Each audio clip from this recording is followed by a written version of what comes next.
watching tonight is The Phantom from 10,000 Leagues. Woo woo! Hello, Duck. It's me again, Penny. Everyone's favorite Eskimo. Unless you know Ariel Tweedo. And I'm your second favorite Eskimo. Anyway, so it is cold AF here right now. My truck won't even start until like after maybe like the second or third revving. But it's February, so super cold right now in Nome, Alaska. Hope everyone's staying warm. And I'd say 2021 is, you know, off to a good start. I'm doing well. I know I've been talking about my like breakup stuff for a while, but it's like, you know, whatever. It's fine. Everything's good. I don't see the fucker very often, which is nice.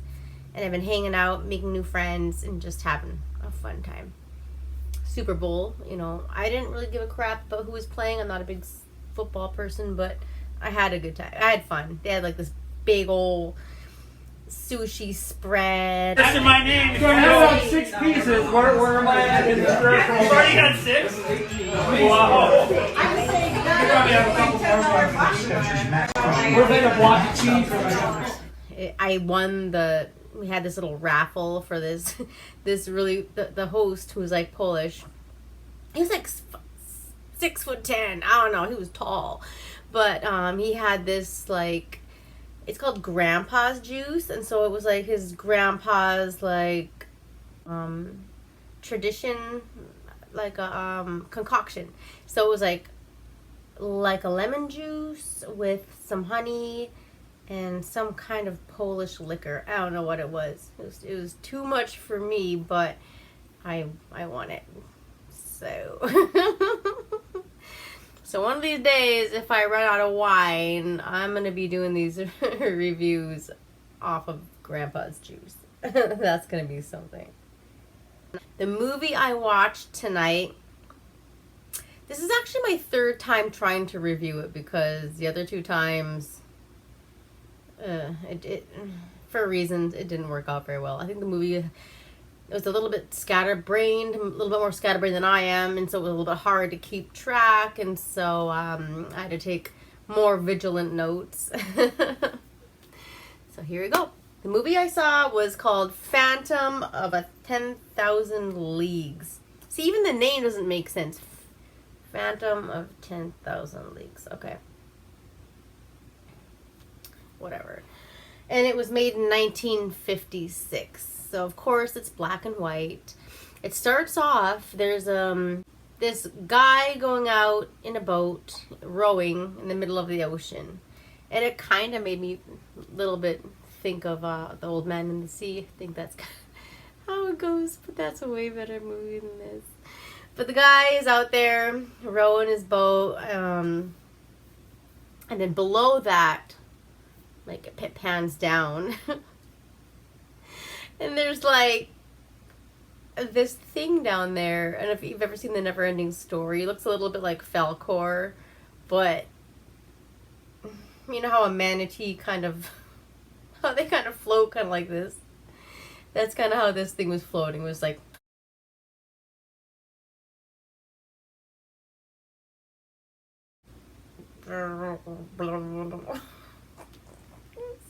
It also reminded me of the monster from this scene in Red Sonja. Great movie! Stupid. But anyway, this thing comes up and it tips the guy over. The guy is like a little cartoon. He's like, I'm drowning. There's a guy walking down the beach in a black suit, and he sees in the distance an overturned boat, and there's a person lying down on the beach, and there's another dude standing over the body. And as the guy in the black suit walks closer to the guy laying down, the guy standing over them kind of looks over and he's like, oh fuck, and he just kind of fucks off. And the Rod Serling looking guy comes over and he looks down at the body for like barely a second. And then this other dude's walking behind him and he's like, don't go any closer to this body.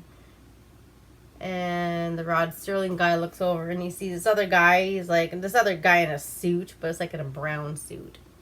The other guy is like, I'm William S. Grant, inspector from blah, blah, blah, blah. And he's like, what's your deal? And so the Rod Serling looking guy is like, I am Ted Baxter. And I am staying at the hotel here. I'm a beachcomber, hence the black suit.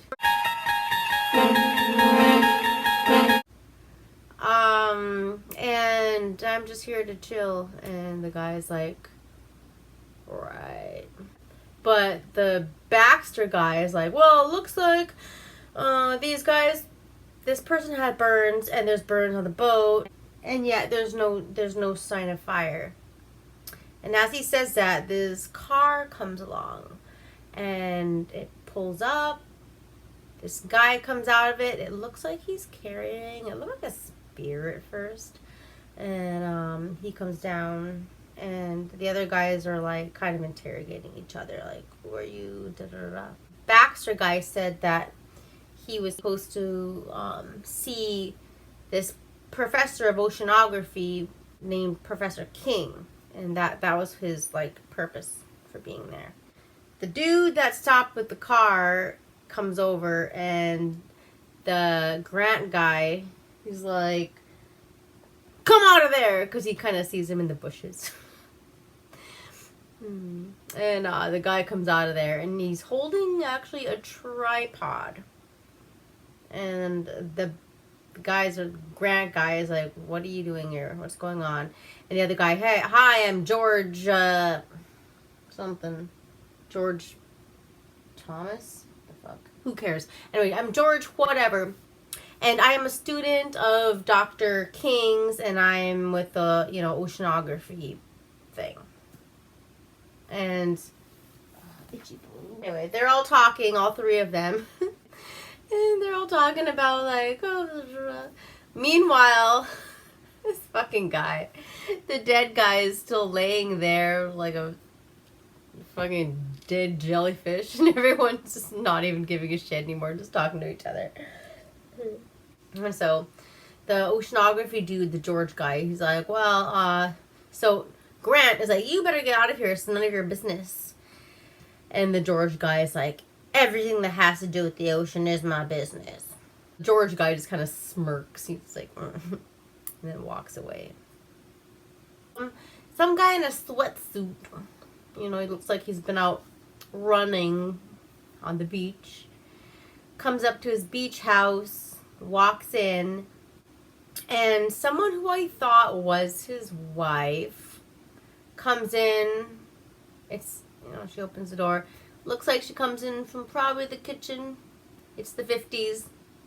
Wife in an apron in the kitchen.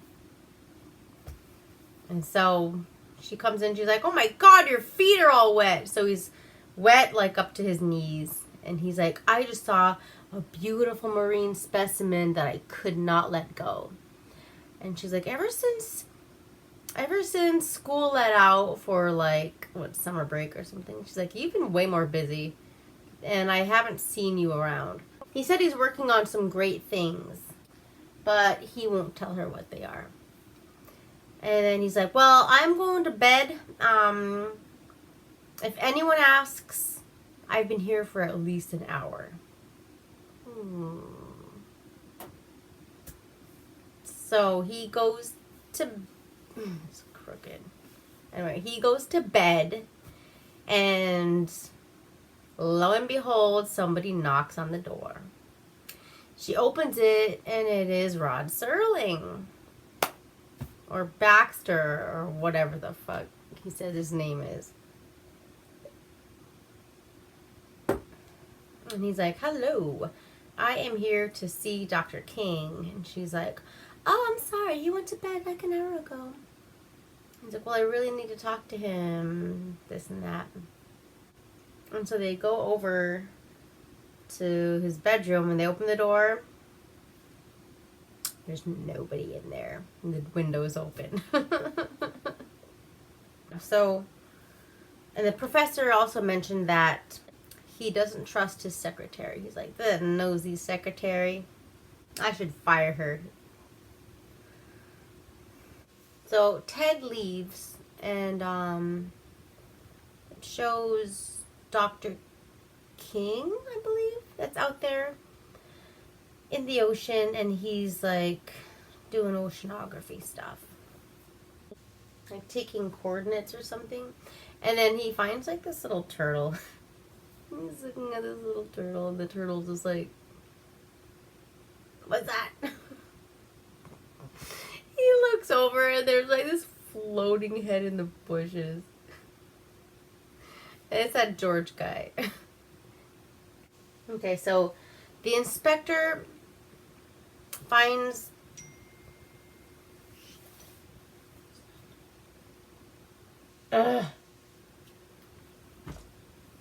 So Inspector Grant finds the Rod Sterling guy out on the beach. And he tells him, he's like, I know who you are. You are Dr. Stevens, and you wrote this book. Why are you out here? And the Rod Sterling guy is like, am I a suspect in this case? Like, what do you mean?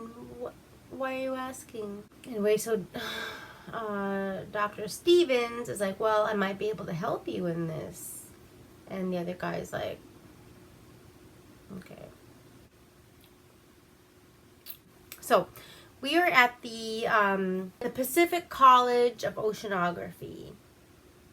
And it's the office for the Dr. Grant. And the secretary, who looks a lot like Betty Davis, she walks in and she's like all huffy puffy, in a hurry at all. And the janitor walks in. And from their muffled jargon, what I heard was, they found Woody Harrelson's boat burned, and they found his body. They found Willie Harrison's boat this morning, burned like the others. They ain't found his body. That makes 3 the Phantoms got. That makes 3 the Phantoms got.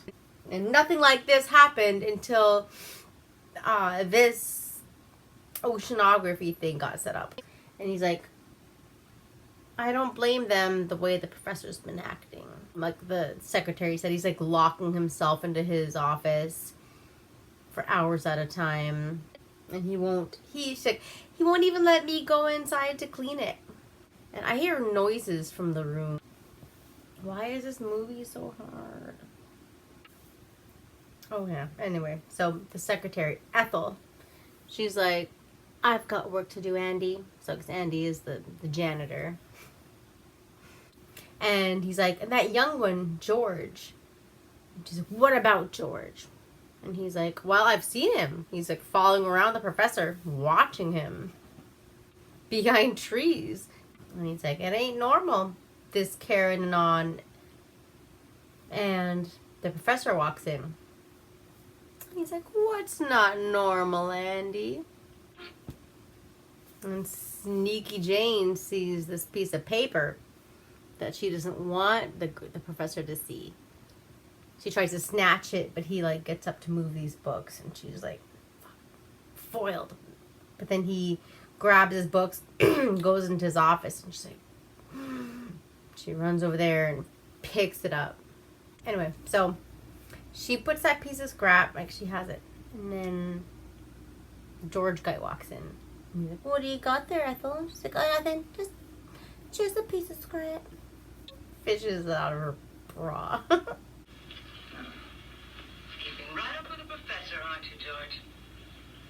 I'm one step ahead of him. I've got to get into his lab, Ethel. You've got to help me get in there. It's worth a lot of money to me. To you, too. I could tell him what you're up to. You could. But you won't. So someone goes out in a boat, tiny little dinghy, for a dive.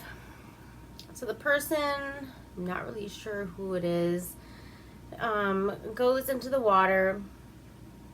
He's swimming around, and it looks like he's wearing boxer briefs. There's like these little shorts with polka dots on them. And he's swimming around. I don't know what he's looking for. But then the next scene is the professor. Professor...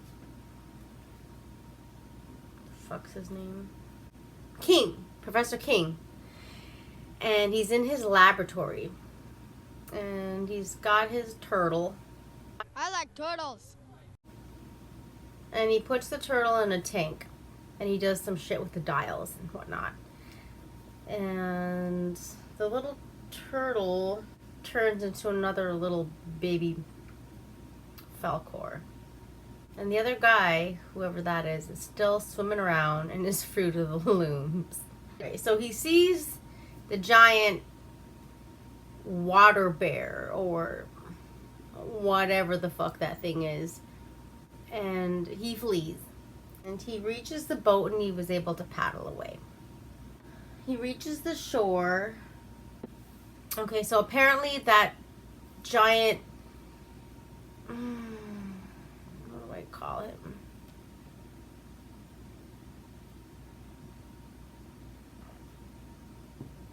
I don't know, he almost looks like those cute little water dragon things that are like seahorses, but they're like little dragons.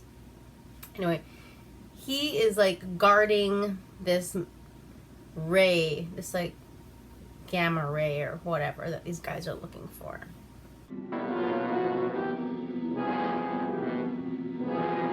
So the person in the boat, like, okay, the guy reaches his boat and he jumps in and he takes off his mask, and turns out it was Dr. Stevens. So it was the Rod Sterling guy. So he walks out of his boat and he's walking back up the beach, and he almost bumps into this bitch wearing her little 50s bathing suit. And she's like, "Hi!" And he's like, "Oh, how did you come out of your house this morning? Was it out your door or out your window like your father? Ha ha ha ha." She's like, "Do you want to join me in a swim?" And he's like, "No, why don't you join me in a rest?" And she's like, "Cigarette?" And he's like, No. I know, I thought cigarettes were cool back then, you know. They like cured, you know, cancer and shit. I was like, "Call me Ted. Mr. Baxter sounds so formal, especially here at the beach." But he's warning her to not go swimming because he's seen what was in there. No one wants to be hugged by little... what the fuck should I call him? Man bear pig. Man bear pig? So anyway, the guy is trying to get her to stay on the beach and not go in the water. And she's like, "Why not?" And he's like, "For personal reasons." And she's like, "You should do that more often." And he's like, "What?" "Smile."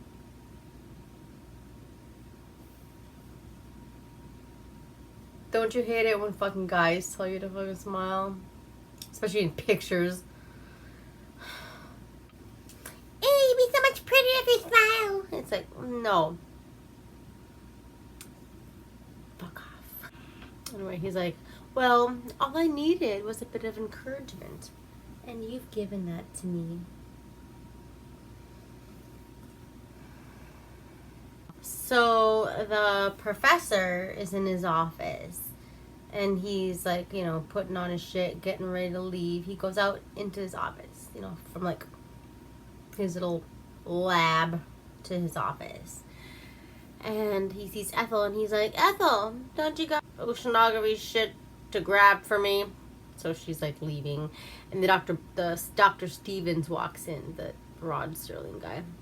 And Dr. King is like, Rod Serling is like, hey, I came by your house and your daughter Lois said you were in, but when I went in you were not. And then the doctor's like, well, darn, you got me, you ruined one of my favorite ways to get out of why is this movie so hard for me? So Dr. Stevens is saying that these fishermen were not killed by something normal. This was from some type of radiation. Professor King is like, what proof do you have? Da, da, da, da. So Dr. Stevens was like, I think whatever killed him was man-made. So the doctor invites Dr. Stevens over. He's like, well, just come over. Lois is going to be there. And if I'm not there, just make yourself at home. Just walk on in. So Dr. King goes into his office and he sits down and he pulls out Dr. Stevens' book, which is Biological Effects of Radiation on Marine Life.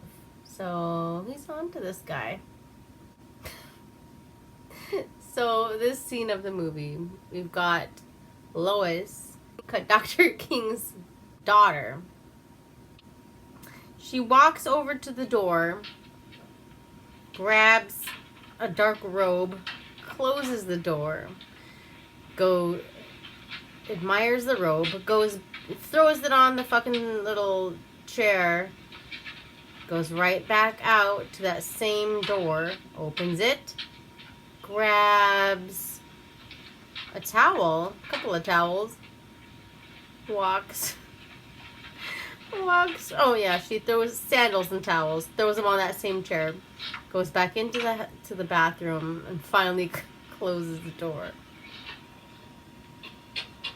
So she's in the shower, and she's showering, and the Professor Stevens, of course, walks in up the stairs, opens the door, and he knocks. He opens the door. Nobody comes to the door, the front door. So he goes further in, and you can hear somebody showering. But he just fucking sits his ass on a chair, grabs a magazine, and just waits. So she's done with her shower. She grabs, like her towel or whatever. No. She's done with her shower. Remember, she left her towel and shit on that chair. She opens the door, and she's like, oh! And she grabs her towel and, like, closes the door. Stranger danger.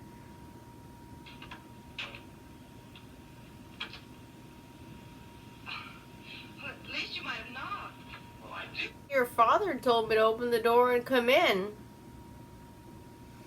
Thanks, Dad. Would you mind handing me those things there? Surely. Thanks. Is Father expecting you? Yes.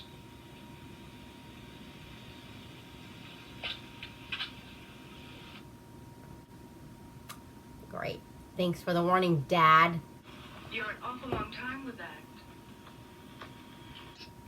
And he's like, mission completed. Sorry to say. Gross.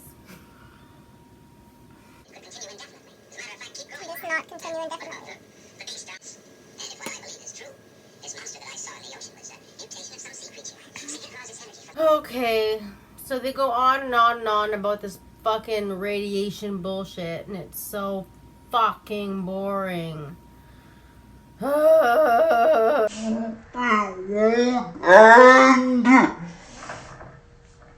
So So George goes over to his car in the dark, and there's this blonde bitch in there, and he's like, oh, you know, she's like, well, there was a time when you would have welcomed my presence, and then he's like, well, we gotta do something about this, and blah, blah, blah.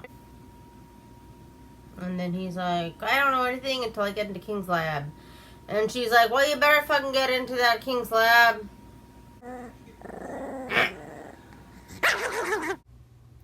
And here we are. We see some guy slipping roofies into some scuba gear. So yeah, that's gonna be a fun date. The secretary is at Jeffy's roadhouse with Dr. Grant, and she's telling her all that she's telling him all that she knows about what's going on.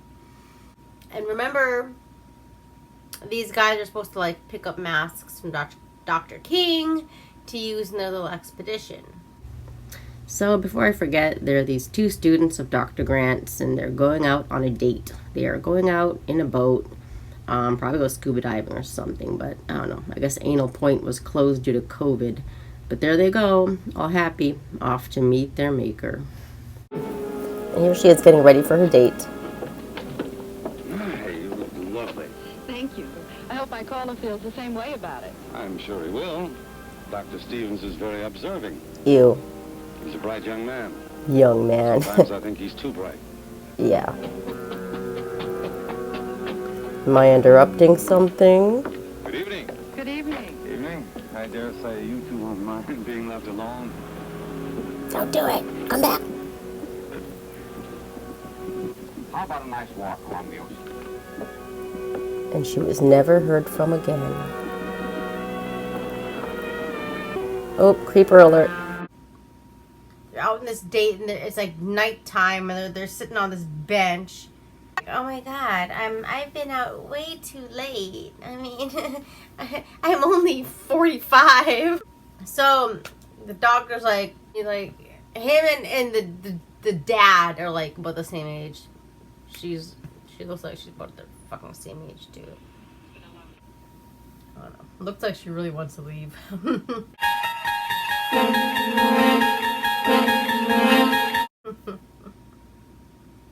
So they're walking along, they come upon that fucking couple that was out in the boat earlier that died, and he's all like, you go out and tell authorities what happened, I'll stay here and like, you know, take care of the scene and shit. And so he's standing there, you know, like waiting for ambulance to come or whatever. This arrow comes out and shoots at them, and it like barely, like it misses him, but like just barely like hits his feet. He runs after this guy that shot at him, and the guy goes in his car and he like fucks off. So Dr. Stevens walks back down there. After the guy drives away, Dr. Stevens goes back down there to where the dead people were. And he gets like a handkerchief, and he's able to get the arrow that was like thrown at him. And he goes back over to where Dr. Grant is. And they're talking about it, and then they're like, well, I guess you and I are on the same side. We should probably... The arrow said the Pacific oceanography, blah, blah, blah. And I think we have a pretty cut and dry case here. Grant and Stevens go out into the water, and they're like putting on those fucking masks. And Grant goes all like, ah! And like he almost fucking dies. And then luckily Stevens was able to grab the shit, and he's like, oh yeah, this is what's causing it. And he looked in his shit. He's got a little fucking rape pill in his shit too. And he's like, do you still want to do this? And Dr. Grant's like, yeah, let's do this. So they jump into the water. So that's when the guys go scuba diving, and they run into fucking Reptar. Luckily, they're able to reach the dinghy, or I guess it's a dinghy, a boat, and they're able to get away from the monster. George tries to get Ethel to get into the office, and she's like, nope. As important to me as important as staying alive. I can't help you. This is serious. I'm in trouble. You like that, don't you? I've too much trouble of my own to worry about yours. So Dr. Stevens goes up to visit Lois. He was terribly upset when he heard the news. The boy, the one in the boat, he was one of the students. Oh, that's a shame. Well, the professor's office gets raided into, and it's like broken glass everywhere, broken window. And so he's like, what happened? Who did this? The secretary is wandering around like snooping like crazy. I don't know what she's looking for, but like she's running around snooping. Dr. King comes in and he's like, I believe you're looking for these, and he's like, his keys, and she snatches them out of his hand and just fucks off. And then he notices that one of his crossbows are gone. I don't know why I didn't notice that a long fucking time earlier. I'm pretty sure that guy had the crossbow since like day one. So Ethel goes on a very unfortunate beach walk. She gets shot with a crossbow by fucking George. George just fucking shoots her dead. R.I.P. Ethel. In the arms of the angel. Their fucking names. Dr. Oceanography guy comes home, and Dr. Stevens / Baxter / Ted is home with his daughter, well, the other doctor's daughter, and they're just snuggling up on the couch, like no big deal. And the other doctor comes home, and they're all like, oh, are you okay? It's like, no, I'm not okay. One of the students that was found dead, one of the people that was found dead was a student of his. And so he was not okay. And then there's a knock on the door, and it's a policeman. So the cops are like, hey, we found the body of your secretary, and she's been shot, and like with an arrow and stuff, and she's dead. What do you think about that? And Dr. King, that's his name, Dr. King, he's like, do you think I would take a human life deliberately? And they're just like, hey, that's what we're here to find out. Alright, they're like, she was killed with one of the college's spear guns. And he's like, am I going to be charged with this murder? And they're like, no, not right now. Inspector Grant and Dr. Stevens are talking about getting into that same room that Ethel has been trying to get into this whole time. So a cop comes when they're like sitting around sleuthing and says that the fingerprints are that of George's. So Rod Serling and Lena are on another romantic walk on the beach. And it's her dad, Dr. King. Sorry. I keep getting this fucking couple confused. It's both fucking creepy as shit. So he hands Dr. Grant this paper that has like coordinates or whatever for that hydro energy force deal. And then he's like, why did you make that monster? And he's like, I just made it. And then he's like, that monster killed 5 people and we need to do something about it. And Dr. Grant is like, oh, just give me an hour. So the lieutenant and the cop guy are looking around, and they see that blonde chick, and they're like, oh, let's go talk to her. And so they're like, yeah, let me put out my cigarette and I'll go talk to her. And Dr. Grant's daughter is super worried about him. And she's pacing around. She goes and talks to Dr. Stevens. She's like, let's go find him at his office. So they take off. And then Dr. Grant is in his office. Out in the ocean, there's these giant, like, ships? Huge ass ships?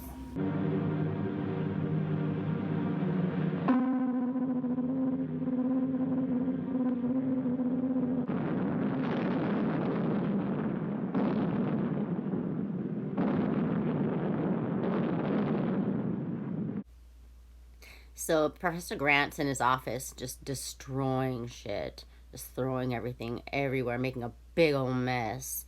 The janitor's like, what the hell? What in the world is that? Do you mean to say that's one of God's creatures, Professor? No, Andy, that's one of man's follies, and I pray God there'll never be another one. So the George guy, he's just like walking around along the beach, and there's like this giant umbrella. On your feet. He's like walking along, and he like reaches the umbrella, and this hand just comes out and goes, and just fucking clobbers him. In the arms of the angel. So they are accusing George of killing Ethel because they found the spear gun. Ballistic tests and fingerprints pretty well tie you into it, mister. You weren't very clever about it. Neither was your girlfriend, Wanda. No, I guess I wasn't. I should have learned more of my teacher. He killed in wholesale lots. What are you talking about? Professor King, he planted that thing out in the ocean. What's he mean, Bill? I think I know. Can you handle him yourself, Sheriff? And so George was talking about how that thing in the ocean was caused by Professor King.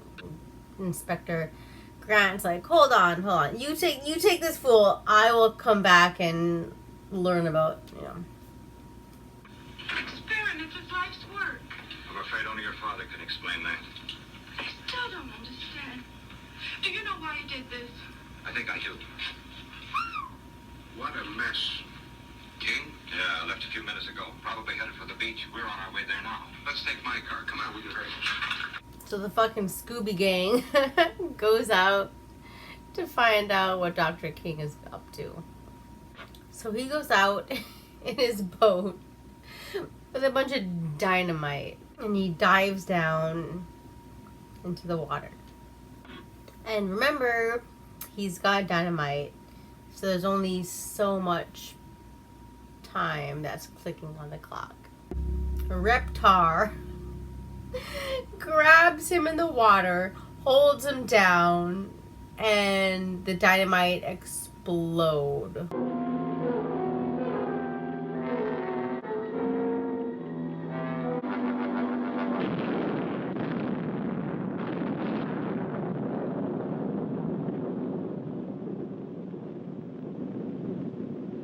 If I'd only known in time, perhaps I could have stopped him. I know he meant this power to be used to help humanity, not destroy it. I'm sure he did. And he paid for his mistake. Nature has many secrets that man mustn't disturb. And this was one of them.